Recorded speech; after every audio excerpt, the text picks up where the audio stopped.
Heyo everybody, Haku here with my live reaction or read through for Tower of God, Urek Mazino, the spinoff, Chapter 8, and honestly clicking onto this, I was like, hold on, 8? We're at 8 already? I have just a lot of praise so far for the spinoff. I went into it, of course, like I've been saying, I went into it like, okay, I'm gonna have fun with it and everything. But then, actually reading it, it's been so much more than I expected it to be, so much better than I expected it to be, and it's one of those things where, I don't know what CU's planning with it. Is this just something to give us more insight into Urek and stuff? Did CU just think, you know what, I want to start a climb again from the beginning and just maybe do the second floor, showing a bit of Urek's story?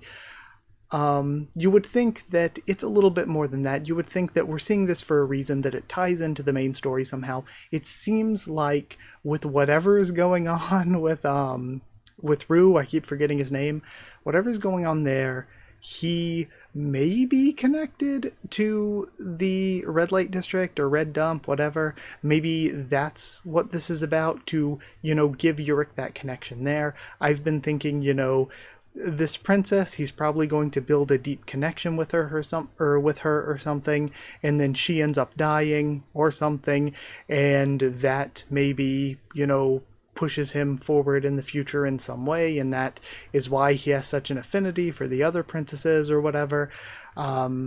That's something else that I've thought about since the early days of this. But yeah, either way, I don't think there's too much else to say before I continue reading. Just that, Urek is going to be an OP main character. We saw it last time, the amazing power he can put out. He just doesn't know how to really use it yet, so it'll be cool to see how he gets to that point. But when it comes to actually climbing the tower and stuff, we don't know what's going to happen. We know his climb was extremely fast. I think possibly the fastest ever. I don't 100% remember. And we also know every character said, "Oh yeah, Bomb, what's up with you? You're taking a while to get strong." Urek was just broken from the beginning. So we know he's going to be broken from the beginning. And that means that this climb isn't going to be a normal climb, however much of it we end up seeing. But at least for right now, I am enjoying that even though Urek is so broken, we've managed to develop all these characters, we've managed to develop a plot with tests and everything, and it's just been very, very fun. It's been so much better than even I expected, and I'm sure there's probably going to be things in the future that I might be critical of here or there. I'm always going to give my honest opinion of everything, but for me personally, I have just loved it so much so far. And I didn't necessarily expect it, because like I said, I was going in with the intention to have fun, but with some of what people's opinions seemed like, I hadn't been spoiled on anything, but the general feeling that I got around people talking about the series made me a little bit worried about it. But yeah, I've loved it so far. I've got nothing but just a ton of praise. So however long CU wants to do this, I am bought in right now. However long he wants to do this, I'm having fun with it. And for me, of course, for a long-running series, making something that holds up in the long term, where, things connect together, all of the plot over time makes sense, that's important.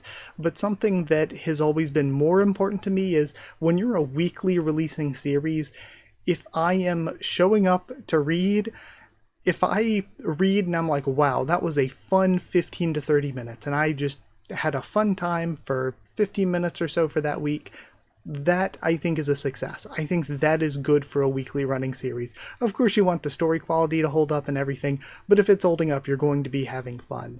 So for me right now, I have just had a ton of fun every week, and I think that, to me, is what's important. So, nothing is perfect in the long run. Everything has its issues here and there, but as long as I am coming out of every chapter being like, wow, that was a fun chapter, I think I'm going to continue to be happy with it. But either way, we're continuing with the princess here. Well, let me remind you that I'm pretty damn strong. Personally, I don't want you to be disqualified, so you should really try looking for someone else. And again, like I mentioned before, if he had done the classic Urek pose, that would have been really funny. No, I want your ticket, no one else's. I like to go for the strongest one, whether I'm choosing a teammate or hunting prey. We have our title splash, Episode 8, Ghost. So we're really going to do this. I don't like the idea of hitting a woman. You see, I'm a gentleman. But if you insist, I accept your challenge. And now we have Nail. The ship itself is shaking. What could possibly be causing this? So Neo really couldn't tell that Urek was forming a bong then. And then, okay, so Neo's coming across the scene of the crime, so to speak, with this guy. We have the target. What is up with the target? Because there was another guy like that got killed. And we have Neo reacting. Damn it. Rue, would you mind getting me a glass of water? I'm really thirsty. Rue? And we have Evelyn back in the room. Rue? I could have sworn he was disqualified in the last test. What? Seriously? What is he, some kind of ghost? Hey, or are you attacking us anyway? Is he the guy that she got fed to the goats? I don't really remember the design all that much. Why? Okay, are we gonna have a cool ability or something? We have needles coming out? Should I tell you? He throws needles. Rue. And again, Rohan's shielding him. If they've become allies, for whatever reason, this could be the perfect chance to get both their tickets. Rohan. He doesn't even laugh. And again, we just have Neo lurking like before. Hey, you. Yeah, the weak-looking ghost. He turns back. I thought that goat statue swallowed you whole. Okay, and it isn't him confronting. I mean, it does look like he stepped out. But also, it's Evelyn getting up. I'd love to know how you managed to crawl out of its belly. You. And we still don't know who their third teammate is. Evelyn? And Neo turns back. I thought you passed out from all the drinking. And one of the reasons I brought up Neo not being able to tell that Urek formed the bong is we can't, he's been so mysterious that it's like, is he actually super strong and knowledgeable about the tower and is just hiding it? We don't know what the deal is, because he can tell something is up with Rue, just like Urek can. Maybe the mark on the t-shirt's part of it, and that's why the other regular got killed? But you would think if they were just out here killing regulars to kill the guy who wore a similar shirt, that they would just kill Rue. They could just find a way to kill him and be like, oh man, accidents happen. So, I don't know. But I like the slow build to this. And all the small details. I thought you passed out from all the drinking. Drinking? I don't drink alcohol. It's terrible for your body. No, I saw that kid carrying you to your room. You were completely incoherent. First of all, I drank soda, not alcohol. My goodness, aren't you naive? Which means I was just faking it. I mean, no one actually gets drunk on carbonation. You were faking it and those two didn't know? But I suppose you could say that I got drunk on Rue's kindness, and she blushes. We have a heart panel as he carried me back to the room. What? Gross. And he gets his eyes poked this time. God, my eyes. Anyway, I don't know how you managed to return from the dead. And I love all the comedy bits, the banter between characters. This is all stuff that has become really rare in the main series. It still happens from time to time, but again, I just feel like this is another thing where I feel like the tone and the structure for the spinoff has really been getting nailed. A lot of people have praised the shift in the art direction and some of the different things they're doing with paneling, and I've praised that too.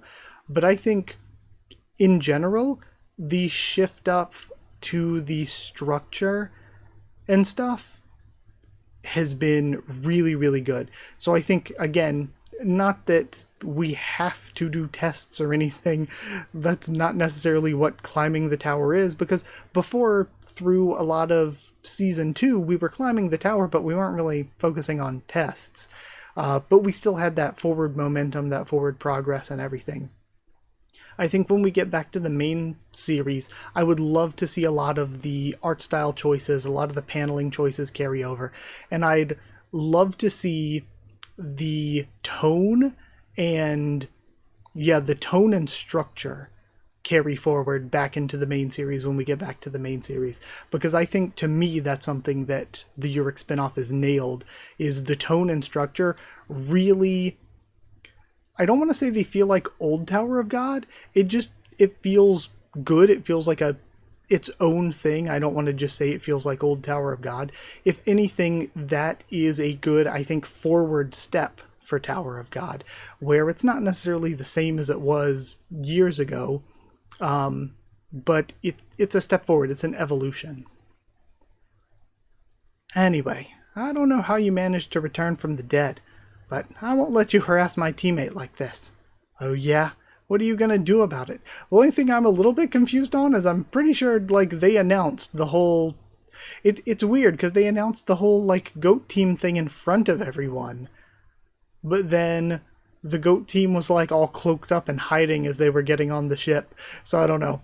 Seems kind of a weird discrepancy here with some of this stuff. What are you gonna do about it? And just punched mid-sentence. Immediate violence. That's a really good panel too. The, like, spin with the motion and everything and him flying off into the background. It's a really good panel. Is that even a question? Come on, try to use your brain a bit. You're in the inner tower, not your mommy's little house. She scares me. You think this is your living room? What you touch belongs to me. You die. What? You touch what belongs to me. You die. Okay. Also, her eyes are still interesting. They're almost like this paw print, like a footprint type shape, like an animal footprint type shape. What did you just say to me? You pathetic little girl. And I feel like this guy is really underestimating the 10 families in comparison to how some people acted back in early main series. What's really pathetic is the fact that you can't fight to save your life. He gets punched in the face again. Insane. And holy crap, they made her thighs insane here. Then she kicks up and just continues to pummel him. Extreme violence. Absolutely demolishing the guy. Yeah. And he's left destroyed here. Also, the 3D backgrounds making a return. You know what? Criticism time? I don't like the 3D elements in Tower of God. I think they looked bad in the main series, and I don't think they look very good here. Just draw it.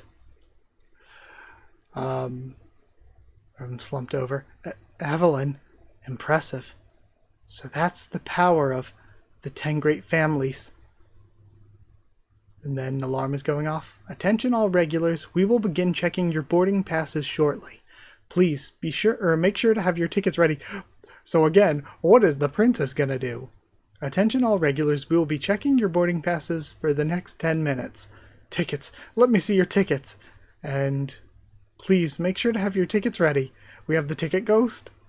If you don't, I'll swallow you whole. It turns evil. No, ticket ghost. That's the princess's weapon. She's going in for thrust toward Urek. He avoids them all. Nice try. And it ricochets off. We saw before her ricocheting her attacks around back in the first test. A Princess of Zaharhan, it seems like she still doesn't connect there. She's definitely in a league of her own compared to the other regulars. Hey, is it true that the king of this tower is your father? Not biologically, no, but he is indeed my father. What does that even mean? His Majesty is, in a way, my adoptive father. House Zahard selects the most talented young girls within the tower to become its princesses, granting them the power of King Zahard and sending them forth to climb the tower. Sounds complicated. I'm amazed that you don't even know about the princesses of Zahard. Your foolishness truly knows no bounds. Fair, but only in this tower. Anyway, if I win this fight, will you do me a quick favor before you go? And he's still just embarrassing her, just dodging everything. Oh, but she's going for the ticket itself? What favor? Yeah, nothing too big. And he blocks this time instead of dodging. I just want to meet the king of this tower.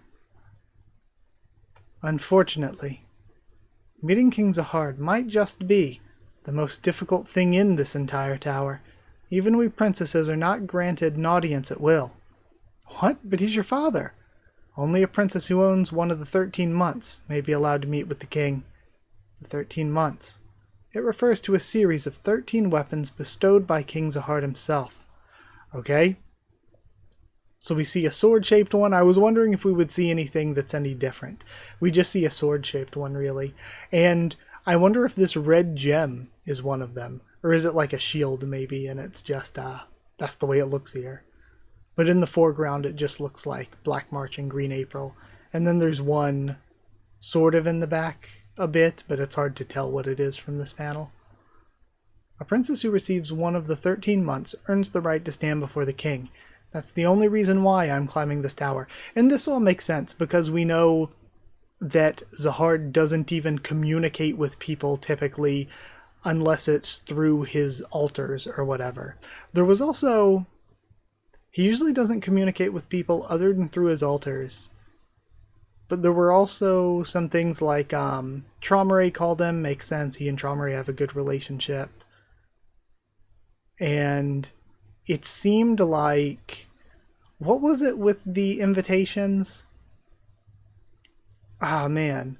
When Traumeré was like having the waifu contest or whatever, I think that Jinsung contacted Zahard there, right? So Jinsung can at least contact him. Again, it makes sense. Jinsung's one of the most important people in the tower, even though like not within the structure of Zahard's empire, but he's within the top 100 high rankers, which is insane. Top 100 people in the tower, and also one of FUG's higher ups, and a direct grandchild of one of the family heads.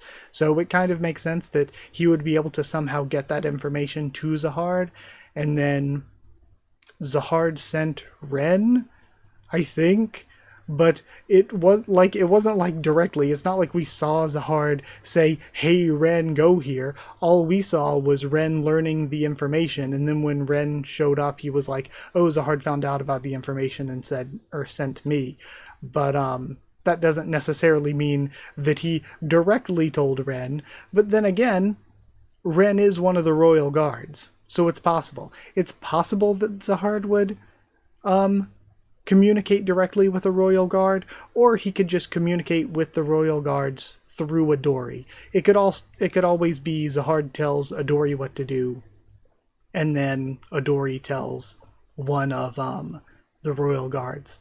Or, you know, the right to stand before the king is a very special thing, but it's not as special if somebody's important. Maybe they can get a pocket call, you know? Then, once I receive my weapon, I'll go see the king and kill him. Gasp! This is such a good panel! Oh my god, I have to save this panel. That's so good. That's incredible. Is it just me? Or did someone say that in the first part of this story too? Shut it. The difference lies in the details. How about this then? I'll help you get your hands on one of those 13 months, or whatever they're called. In return, you have to let me meet with Zahard. If it turns out he's a jerk, I'll even help you kill him. If you think I'm going to... Attention all regulars, we'll begin checking your boarding passes shortly. Please, make sure to have your tickets ready. Attention all regulars, we'll be checking your boarding passes for the next 10 minutes. Please, make sure to have your tickets ready. Already. Well, it's a good thing I prepared for exactly this moment. Mazino, you dropped your ticket. And then he looks down. Crap, I didn't even notice. Is it a fake? Is she playing him? She cuts through the sleeve or the pocket that he had been holding his hand in this entire time. Wait, that's my ticket? Oops, sorry. This one's your ticket. Huh? Oh, what's this then? I took it from another I took it earlier from another regular. When I boarded the cruise, I dropped it on the ground to make it look like it was yours. You see, another regular when she boarded the cruise. I dropped it on the ground to make it look like it was yours. You see, the only ticket I'm after is yours. You tricked me? Precisely. If I can hold on to your ticket until a crew member shows up, I win. So, I guess that means she would get his ticket, but does that... I mean, I guess it would mean he gets this other regular's ticket. I mean, I guess there's nothing against the rules with that. It's whoever has a ticket has a ticket, whoever doesn't have a ticket doesn't have a ticket. But does this mean that she gets put on the team with Neo and Rohan and Urek gets transferred to another team?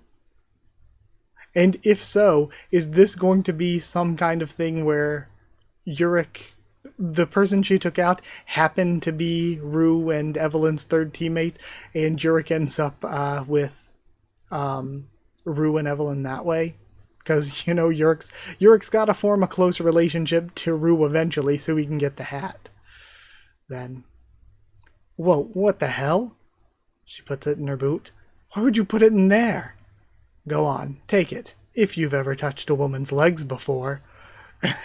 No, he can't do it.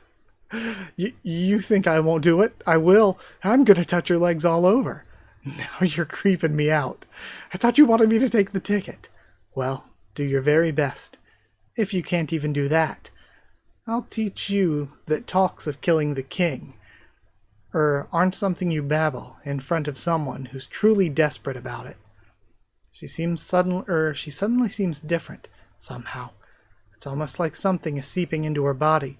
Okay, so she must be using external Shinsu to use Shinsu reinforcement. Tickets. Let me see your tickets. We have the ticket ghost.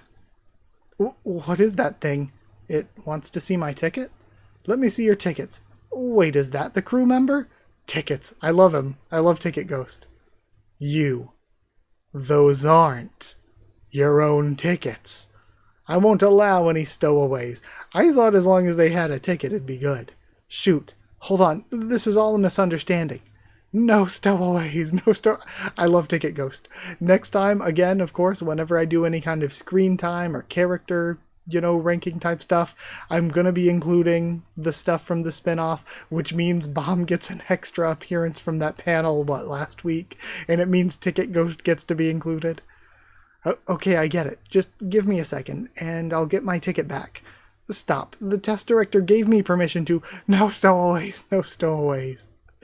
Being on the cruise without your ticket. What the heck? It's forbidden. He starts multiplying. Forbidden. Forbidden. Get away from me. What's going on? Forbidden. Forbidden. The penalty is to be devoured. Death to all stowaways. So, you're challenging us to a fight, right? If that's the way it works, I'm not complaining. And we have the two of them standing together now? Okay, I like it. We're going to start building this relationship. Didn't I tell you to fetch Director Baskerville? Where is he? We're scouring the ship, sir, but there's no sign of him. We'll keep searching. Okay, so Rahab vanished, and they were assuming he went off to the castle, whether that's the normal floating castle we know about or something else. But now also Baskerville is vanished. Damn it. I mean, could this be part of whatever Rahab's group of people that were silhouetted are doing? Wait, what is this? The Shinsu is following the cruise, as if it has a mind of its own. And again, with the Shinsu speaking, it's a little bit different, but we know that Shinsu can do and be anything, and Urek's an irregular. But also, way at the beginning of the story, in the main story, we know that even without Bomb consciously controlling it, the Shinsu itself was doing things to benefit bomb, as if it had a mind of its own. Like the tower itself basically was reacting to him. And it kind of feels like that could be happening with Urek too here, because it's just like Bomb, the Shinsu's acting as if it has a mind of its own, even without Urek consciously controlling it. And now we have Rahab, I'm assuming, because he has the mask? Yeah. Huh. It looks like something strange has unfolded in my absence. Who in the world could have created a bong that massive? Seriously? What the hell? He's gone, I don't see him anywhere. We have blood. Didn't I tell you to make sure he was dead, Chungum? And then Chungum. Alright. Phew. Rahab will definitely give me an earful. And this is the same guy from before that killed the one regular? Well, you've got to do something. If he comes into contact with any of the regulars, and I was like kind of mentioning the story is going to maybe give more insight on Urek or Wall Hikesong having some kind of connection to what's going on with Revolution. This guy is interesting though. So Chungum, I don't know enough about. I mean, I'm pretty sure. Oh no, that's not the same spelling. I was gonna say I'm pretty sure Gum is sword, but that would be Geom. So yeah, never mind. Well, you've got to do something. If he comes into contact with any of the regulars, the one who swallowed the light will. Hey, let's not jinx it. Okay, one who swallowed the light is Phantaminum then.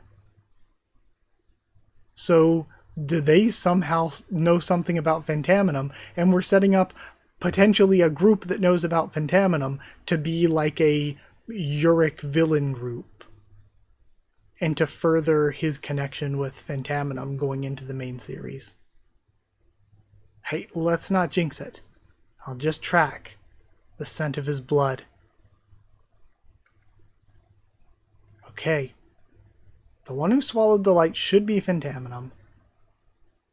And didn't I tell you to make sure he was dead? So he, in this situation, is it Baskerville because Baskerville went missing? Or is he actually Phantaminum? Because of the way they're saying that he can't come into contact with regulars. Are they trying to stop or capture Phantaminum or something? And again, you would think they wouldn't be able to do this kind of damage to him or anything, but he could just be, new to the tower and not really know what he's doing in the tower quite yet. Which again would make him even more complex as a character, I think. To me personally, if even Phantaminum, who we know to be like just ununderstandably strong, if he is that way, from the very beginning, I would have just assumed that to be the case. I wouldn't have a problem with it. But if we have the twist here that Phantaminum's a little bit more mortal and we kind of humanize Phantaminum a bit, I think that would take the, aspect of his character and make it a lot more interesting for me. If we were able to humanize him some. But it's probably, well, yeah, they just said the one who swallowed the light, though. So probably not Baskerville, even though Baskerville is disappeared. But I like that we're setting up the sort of Rahab villain group. Either way, though, killer chapter once again. I love the Ticket Ghost. I love Urek's interactions here. The Evelyn group interactions were really good too. I want to see more of the characters. I want to see things developed out more. I think things have been great so far. So I'm excited to see where it continues to. But I guess that's all we get this week. So thank you for watching. Like if you did like the video, comment down there too. Tell me what you thought of this chapter, my first thoughts and reaction. Subscribe for more of Tower of God, much more on the channel. Follow on Twitter if you want. If you want a link to the Discord server, it's free and open for anyone.